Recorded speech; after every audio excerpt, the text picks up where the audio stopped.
नमस्कार सभी स्टूडेंट्स। चलो, पिछली कक्षा में हमने वर्ण विचार पढ़ लिए थे और आज हम उसके आगे की बात करेंगे। आप सभी ने देखा होगा वीडियो, और पिछली कक्षा हम वर्ण विचार की हम पढ़ चुके हैं। क्या पढ़ा हमने पिछली कक्षा में? वर्ण विचार। ठीक है, वर्ण विचार आप लोगों को पता है क्यों इम्पोर्टेंट होते हैं। इसीलिए क्योंकि अब आज हम जो टॉपिक पढ़ेंगे वो है आपका संधि। कौन सा टॉपिक है? संधि। संधि पढ़ने से पहले मैंने आपको वर्ण विचार इसीलिए पढ़ाया ताकि वो आपको इसमें काम आएगा। ठीक है, किस तरह से काम आएगा वो सारी चीज़ें हम देखेंगे। जैसे मान लो, आप सबको पता है संधि किसे कहते हैं, इसके कितने प्रकार होते हैं और उन प्रकारों के भी और कितने भेद होते हैं, ये सारी बातें हम इसमें देखेंगे और पढ़ेंगे। देखो, हाँ, मैं ये कह रहा था कि वर्ण विचार इसमें कैसे काम आते हैं वो देखते हैं अपन। जैसे मान लो, संधि जो होती है 3 प्रकार की होती है, सभी जानते हैं। पहली होती है स्वर, दूसरी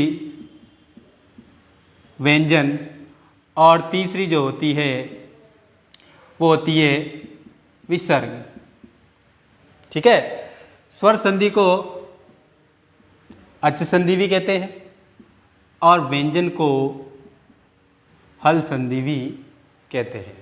ठीक है, क्यों कहा जाता है इनको? आप सब जानते होंगे या आपने पढ़े नहीं होंगे, बड़ी कक्षाओं में पढ़े जाते हैं। माहेश्वर सूत्र होते हैं कुछ, तो उसमें प्रत्याहार बनाए जाते हैं। तो उन प्रत्याहार में एक आता है अच प्रत्याहार। अच का मतलब होता है इसमें सारे स्वर आ जाते हैं, अ आ ई उ, जितने भी स्वर हैं वो सारे स्वर इस अच प्रत्याहार में आते हैं। इस कारण से इस संधि को, स्वर संधि को अच संधि भी कही जाती है। ठीक है, अब आप देखो, संधि 3 प्रकार की होती है। जैसे मान लो हम संधि पढ़ रहे हैं स्वर। ठीक है, स्वर संधि जब हम पढ़ते हैं स्वर, तो इसकी डेफिनेशन होती है स्वर प्लस स्वर। क्या होती है? स्वर प्लस स्वर। अब आपको ये वो पता होना चाहिए कि स्वर कौन कौन से हैं, तभी तो आप इसको बहुत आसानी से समझ पाओगे। इसीलिए आपको स्वर और व्यंजन का ज्ञान पहले कराया गया। वैसे ही व्यंजन संधि जब हम पढ़ते हैं तो इसमें बहुत सारी संधियाँ आती है। जैसे मान लो इसकी जसत्व संधि है। ठीक है, तो जसत्व संधि में नियम ये होता है कि इसका जो वर्ग का पहला वर्ण होता है वो अपने ही वर्ग के तीसरे वर्ण में बदल जाता है। अब आपको वर्ग का पहला वर्ण याद नहीं है और उसका तीसरा याद नहीं है, तो आप इसको कैसे समझ पाओगे? इसलिए संधि पढ़ने से पहले आपको स्वर व्यंजन का ज्ञान होना बहुत ज़्यादा आवश्यक है। समझ गए बात को? चलो, अब हम आज स्टार्ट करते हैं संधि। ये काफ़ी लंबा टॉपिक चलेगा क्योंकि इसमें कई भेद है, भाग है, फिर संधि के भाग हो जाते हैं, फिर उसके भी भाग हो जाते हैं। तो ऐसे करके बहुत सारे इसके भेद हो जाते हैं। आगे बात समझ में? सबसे पहले देखो संधि क्या है। संधि अंग्रेजी में इसको कहते हैं ज्वाइंटिंग, यानी जोड़ना, मिलाना। संधि जो होती है क्या होती है इसको देखते हैं। सबसे पहले आप अगर इसकी परिभाषा की बात करो, सबसे पहले परिभाषा। ठीक है, साधारण शब्दों में अगर कहा जाए, सिंपल सी बात अगर हम करते हैं तो ये कहा जाता है कि 2 वर्णों का मेल संधि कहलाती है। क्या कहा जाता है?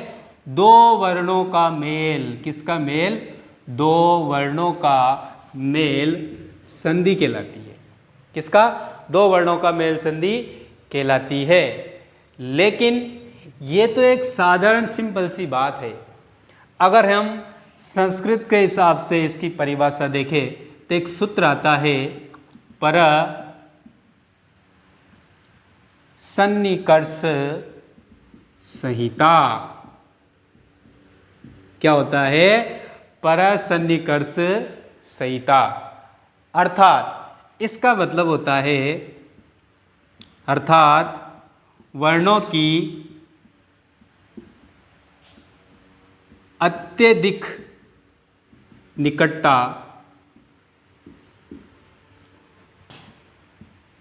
संधि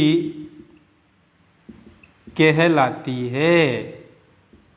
देखो इधर ध्यान से, वर्णों की अत्यधिक निकटता संधि कहलाती है, ये इसकी परिभाषा हो गई। ये इसमें हम संस्कृत के हिसाब से, और ये इसका अर्थ हो गया। क्या हो गया? देखो दोबारा परिभाषा अगर इसकी हम पढ़ते हैं तो परसन्निकर्ष संहिता, यानी वर्णों की अत्यधिक निकटता संधि कहलाती है। समझ में आ गई बात?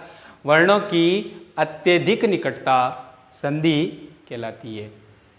अब देखो, अब जब हम इस तरह की परिभाषा पढ़ते हैं तो सबसे मेन बात इसमें क्या है? वर्ण। कौन सी है?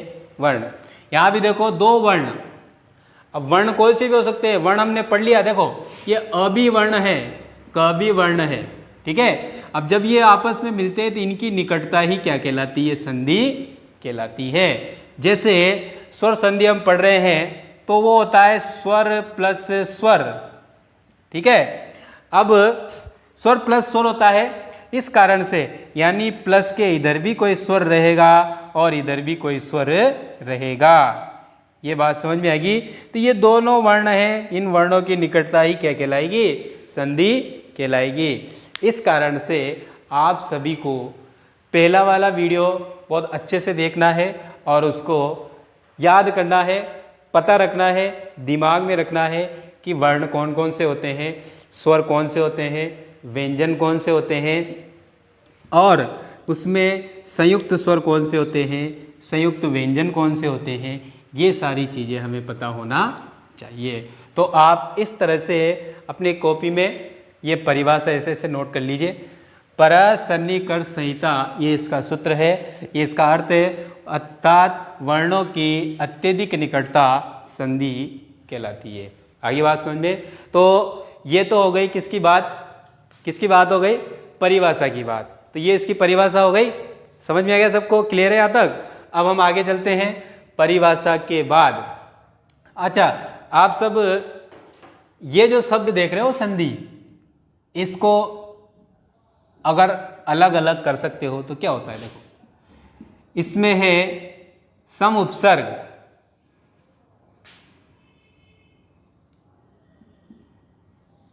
और धी प्लस की प्रत्यय, ठीक है। इस तरह से ये कुछ होता है। फिर अब आप परिभाषा याद कर लेंगे इसकी। वर्णों की अत्यधिक निकटता क्या कहलाती है? संधि कहलाती है। परसन्निकर्ष संहिता, ये सबको याद होना चाहिए। उसके नीचे ये लिख लेना, और उसके नीचे आप ये भी लिख सकते हो, दो वर्णों के मेल को संधि कहते हैं। साधारण और सिंपल भाषा में जब इसके बात करते हैं तो कहा जाता है कि दो वर्णों के मेल को संधि कहते हैं, ठीक है। चलो मिटा दो इसको। अब हम बात करेंगे इसके प्रकार। क्या? किसकी बात करेंगे हम? इसके प्रकारों की बात करेंगे। तो सबसे पहले देखो, संधि के भेद, ठीक है, या प्रकार, ठीक है। कितने होते हैं पहले बता चुका हूं, 3 भेद होते हैं। कितने होते हैं? 3 होते हैं। देखो कौन कौन से होता है। पहला स्वर संधि, दूसरा व्यंजन संधि, और तीसरा विसर्ग संधि, ठीक है। उससे पहले मैंने आपको ये बताया था कि स्वर संधि को क्या कहते हैं? क्या कहते हैं? अच संधि। व्यंजन को क्या कहते हैं? हल संधि। आगे बात समझ में? स्वर संधि मतलब अच, व्यंजन संधि माने हल। चलो अब आगे देखो, स्वर संधि होती क्या है, इसको साधारण रूप से आप यही लिख लेना, स्वर प्लस स्वर। उसके बाद व्यंजन संधि में व्यंजन प्लस व्यंजन या फिर स्वर। ठीक है। उसके बाद संधि कौन सी है अपनी, विसर्ग। विसर्ग में पहले रहता है विसर्ग, ये इस तरह से जो बिंदी लगती है, ठीक है, ये विसर्ग। उसके बाद या तो कोई व्यंजन हो सकता है या फिर कोई स्वर हो सकता है। आगे बात समझ में, ये लो, या तो इसका स्क्रीनशॉट ले लो या फिर इसको उतार लो। ठीक है, तीनों भेद, स्वर, व्यंजन, विसर्ग। कभी भी कोई भी स्टूडेंट्स ये ना कहे कि संधि के 5 भेद होते हैं, 6 भेद होते हैं, 7 भेद होते हैं, 8 होते हैं।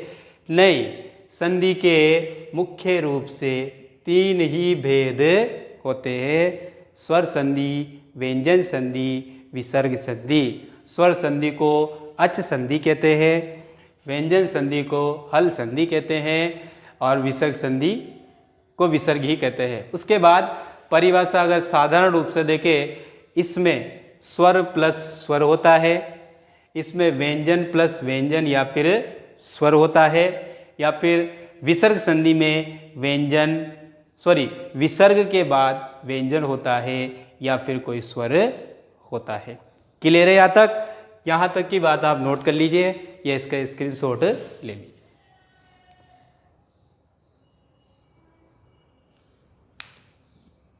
कर लिया सबने?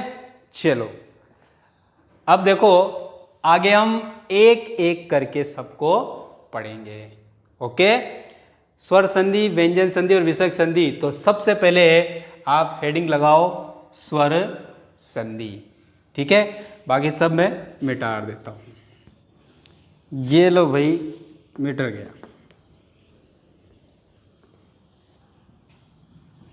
ठीक है, अब देखो स्वर संधि मैं पहले ही लिख चुका हूं, स्वर प्लस स्वर। साधारण रूप से स्वर संधि की यदि हम क्या देखें, परिभाषा, ठीक है, क्या होती है, यूं कहा जाता है, 2 स्वरों के मेल को स्वर संधि कहते हैं। ठीक है, ध्यान से देखो, इसमें सबसे इंपॉर्टेंट बात क्या है, 2 स्वर। ठीक, 2 स्वर क्यों, ध्यान रखो, ये प्लस का निशान जो होता है, इससे पहले भी स्वर आएगा और इसके बाद भी क्या आएगा, स्वर आएगा। यानी वर्णों में जो हमने पढ़े थे, वर्ण जब हमने पढ़े थे, इसके 2 भेद होते हैं, कौन से, स्वर और व्यंजन। इसलिए जब हम स्वर संधि पढ़े तो इनको भूल जाओ, हमें किस पे ध्यान रखना है, स्वरों पे। ठीक है, अब आप ध्यान रखोगे स्वरों का, क्योंकि हम संधि पढ़ रहे हैं, कौन सी, स्वर संधि। यानी 2 स्वरों के मेल को क्या कहते हैं, स्वर संधि कहते हैं। समझ गए बात को? इसको नोट कर लो, लिख लो। उसके बाद हम आगे चलेंगे, आगे देखेंगे कि इस स्वर संधि के और कितने भेद होते हैं और कौन कौन से होते हैं, वो सारी बात भी हम देखेंगे। इसको भी आप एक बारी लिख लो, नोट कर लो। ठीक है, मिटा देता हूं इसको। ध्यान से सुने, ध्यान से देखें। ये ऐसा टॉपिक है जो वैसे बहुत कठिन है, और लेकिन अगर आप ध्यान से देखोगे तो आसानी से बिना किसी कठिनाई के आप इसको आराम से पढ़ सकते हो। ठीक है, देखो आगे। अब इसके भेद पढ़ते हैं हम, किसके, स्वर संधि के। ठीक है, साधारण इंट्रोडक्शन हम आज संधि का पढ़ रहे हैं। सबसे पहले संधि, उसकी परिभाषा पढ़ ली। फिर संधि के प्रकार कितने होते हैं, 3, स्वर, व्यंजन, विसर्ग। कहीं बच्चे ये गलती करते हैं कि सर संधि के 5 भेद होते हैं, 6 भेद होते हैं, 7 भेद होते हैं, नहीं होते हैं बच्चों, सिर्फ 3 होते हैं, स्वर, व्यंजन, विसर्ग। फिर इनके अलग अलग, हाँ तो हम बात कर रहे थे स्वर संधि के भेद। तो कई बच्चे गलती करते हैं कि सर संधि के कई भेद होते हैं, स्वर संधि के या संधि के भेद कई होते हैं, 5, 7, 8 जो भी बता देते हैं, लेकिन ऐसा नहीं होता है। संधि के 3 होते हैं, स्वर, व्यंजन और विसर्ग। और अब स्वर संधि के कितने होते हैं वो देखते हैं। देखो पहला यण संधि, दूसरा गुण संधि, ये सब स्वर संधि के भेद हैं। गुण, फिर उसके बाद यण संधि हो गई, गुण संधि हो गई,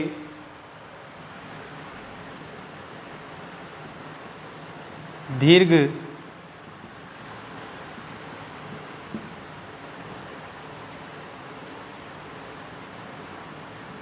वृद्धि, 5वें पे अयादि संधि, फिर पूर्व रूप संधि, फिर 7 नंबर पे पररूप संधि, और 8वें पे होती है प्रकृति भाव संधि। ठीक है, इस तरह से स्वर संधि के भेद कितने हो गए? देखो इधर यण, गुण, दीर्घ, वृद्धि, अयादि, पूर्व रूप, पर रूप, प्रकृति भाव। ये इनका क्रम थोड़ा हो सकता है बदल गया हो, लेकिन मुख्य रूप से ये 8 ही भेद होते हैं। किसके? स्वर संधि के। और इस संधि के कितने होते हैं? 3, स्वर, व्यंजन और विसर्ग। उसमें से हम स्वर संधि को पढ़ रहे हैं।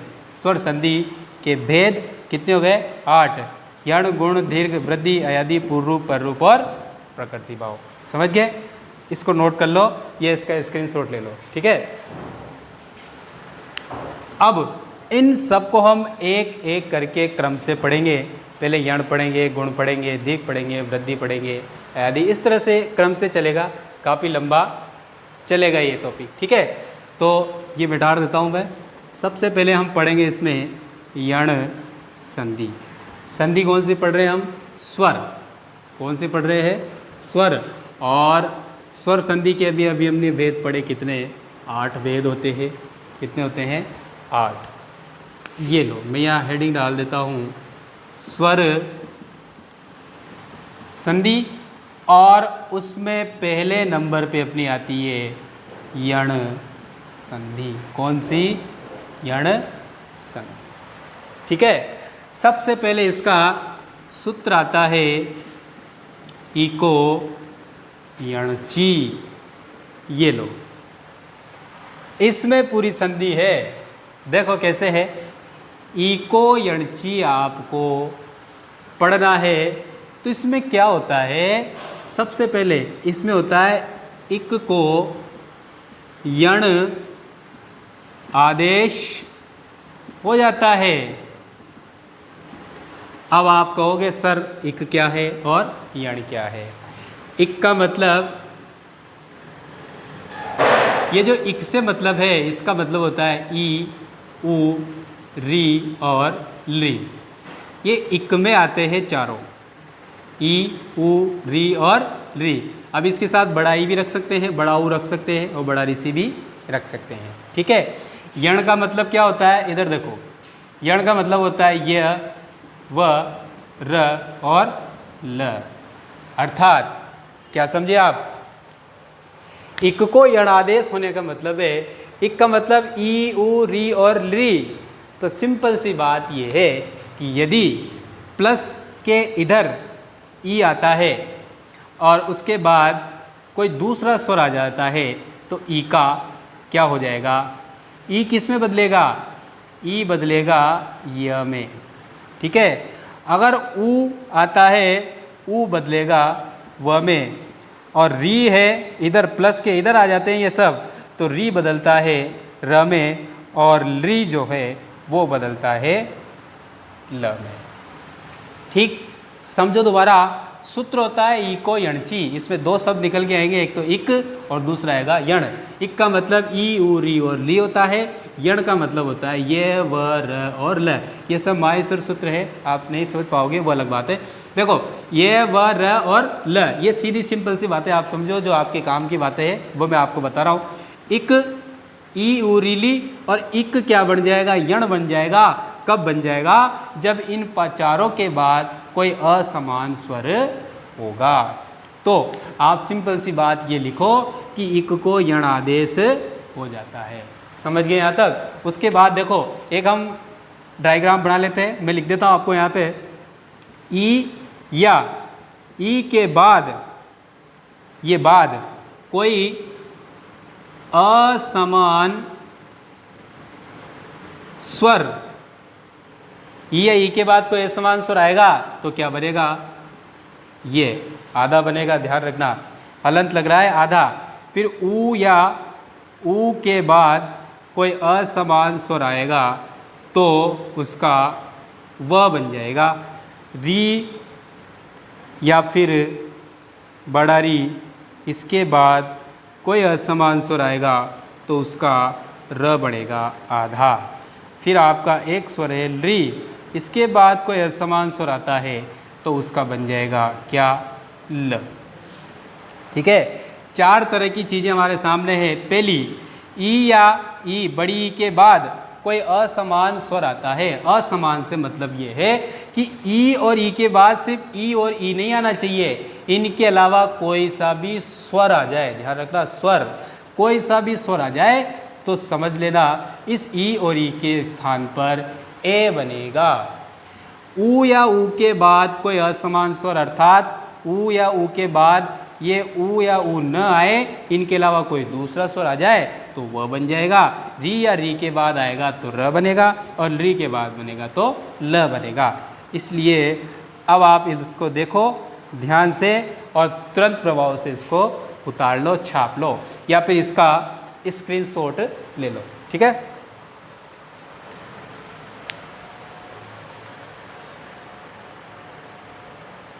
चलो देखो अब हम इसको एक एक करके पढ़ेंगे। अब आप देखो, ई को यणची सूत्र से इक को यणादेश हो जाएगा, ये यहाँ मैंने लिख दिया है, इसकी यही परिभाषा होती है। और अगर आप इसको और तरह से एक्सप्लेन करना चाहो या इसको मैं बताऊँ आपको, तो आप इसको यूँ भी लिख सकते हैं, ई या ई के बाद, इस प्लस का मतलब समझ लो बाद, कोई असमान स्वर आए तो ई या ई के स्थान पर ये हो जाता है। ऊ या ऊ के बाद कोई असमान स्वर आए तो उसका व हो जाता है। और वैसे री या री के बाद कोई असमान स्वर आए तो उसका र हो जाता है, और री के बाद कोई असमान स्वर आता है तो उसका ल हो जाता है। अब ये कैसे बदलते हैं, क्या होते हैं, वो सारी चीज़ें मैं आपको यहाँ बताने वाला हूँ। अब हम सबसे पहले ये वाली चीज़ पढ़ेंगे। ठीक है, इसको तो मैं यहाँ मिटा देता हूँ, और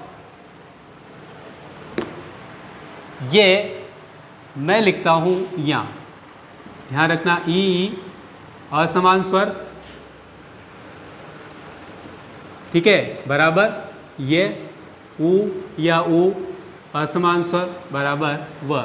ये इधर ऋषि है, ये दूसरा ऋषि आ गया, ये लो, और ये र, और यहाँ पर री, ये लो असमान स्वर, और ये र, सॉरी ल। ये चार तरह की डिजाइन है अपने पास, देख लो इधर। चलो सबसे पहले हम पढ़ते हैं डिजाइन नंबर 1। क्या कहती है कि ई या ई के बाद कोई असमान स्वर आएगा तो ये बनेगा। कैसे बनेगा, चलो देखो, देखो इधर, प्रति प्लस एकम। देखो इधर ध्यान से, यहाँ किसकी मात्रा है, ई की, आ गई ई, इसके बाद क्या है ए। ये दोनों स्वर समान है क्या असमान है, समान का मतलब होता है एक जैसे, लेकिन ये असमान है। वहाँ देखो लिख रहा है असमान स्वर, तो इस ई और के स्थान पर इस ई का क्या बनेगा, यह बनेगा। बन गया ये। चलो आ जाओ आगे। फिर प्रति में से ई निकल गया तो प्रत, तो आधा बच गया। फिर उसके बाद इस ई का क्या बन गया, ये, तो आप ए को यहाँ लिख लो, लिख लिया। फिर उसके बाद पीछे वाला ऐसा का ऐसा ही लिख दो, लिख दिया गया। चलो अब इन तीनों को मिला दो, सिंपल बात है। प्र, ठीक है, ये आधा त है तो इसको हम ऐसे लिख सकते हैं, ये भी आधा ए है और बाद में ए डी आ रहा है तो इसकी मात्रा इस पे लगा दो और पीछे लिख दो कम। शब्द क्या बना? प्रत्येकम। समझ गए? देखो प्रति प्लस एकम, ई निकाला, इधर से ए आया, ई के बाद कोई असमान स्वर आता है वहाँ लिख रहा है, ई का क्या बन गया? ये। प्रत यहाँ त आधा बच गया, ई का क्या बना? ये, और एकम पीछे, तीनों को मिलाया शब्द बन गया प्रत्येकम। ठीक। अब देखो इसके अलावा कहीं ऐसे शब्द हैं, कई ऐसे उदाहरण हैं, एक शब्द उदाहरण जिसने पकड़ लिया उसको पूरी चीज़ याद हो जाएगी। ये ध्यान से रखो और याद रखो इस चीज़ को कि ई के बाद कोई असमान स्वर आ जाए तो समझ लेना वहाँ पर यण संधि होगी। ठीक। देखो इधर इसका दूसरा उदाहरण हम यहाँ देखते हैं। एक तो ये हो गया प्रति प्लस एकम, ठीक है। अब देखो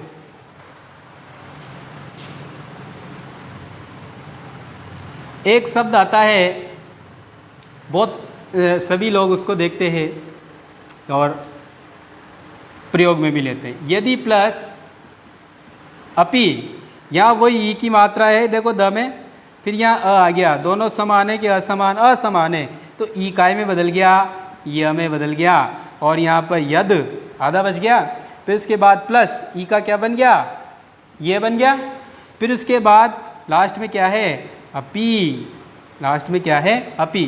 तीनों को मिला दो, ये द को ऐसे ही लिखा जाता है आधा भी, ये में अ मिलते ये पूरा हो गया, हलंत हट जाएगा, यहाँ तो रहेगा, यहाँ हट जाएगा, यद्य और ये पी। ठीक है। ये यद्यपि ऐसे भी लिख सकते हैं और आप लोग ऐसे पढ़ते होंगे, यद्यपि पढ़ते सब ऐसे, ठीक है, ये भी सही है, पर आजकल ये ऐसा लिखना चाहिए, ये ज़्यादा सही है। ठीक है। तो इस तरह से ये एक दो उदाहरण से आप आराम से इस डिजाइन नंबर 1 को समझ रहे होंगे। आपके पास और कई ऐसे एग्जाम्पल है, उदाहरण है, आप उनको सोल्व करें, देखें तो आपको पता लग जाएगा कि हाँ यण संधि में इस तरह से होता है। आगे बात समझ में, तो ऐसे में कई उदाहरण आपको दे देता हूँ, आप सोल्व करना। जैसे नदी प्लस अपि, ठीक है, प्रति प्लस एकम मैंने करा दिया, यदि प्लस अपि मैंने करा दिया, नदी प्लस अपि आप करोगे। ठीक है। चलो और आप करना क्या है, आपको प्रति प्लस उत्तरम, ये आपको करना है, प्रति प्लस उत्तरम, नदी प्लस अपि, फिर अभी और देख लो, प्रति प्लस आगत, ठीक है, प्रति प्लस आगत, नदी प्लस अपि, प्रति प्लस उत्तरम, और ये 3 उदाहरण जो मैं आपको दे रहा हूँ ये आपको सोल्व करने हैं, लिखने हैं, ऐसे बनाने आपको, ऐसे निकाल निकाल के देखना, आप आराम से इसको सीख जाओगे। बाकी जो इसकी 2, 3 ये जो सारी चीज़ें हैं हम अगली नेक्स्ट क्लास में करेंगे, अभी के लिए इतना काफ़ी है। ठीक है, धन्यवाद।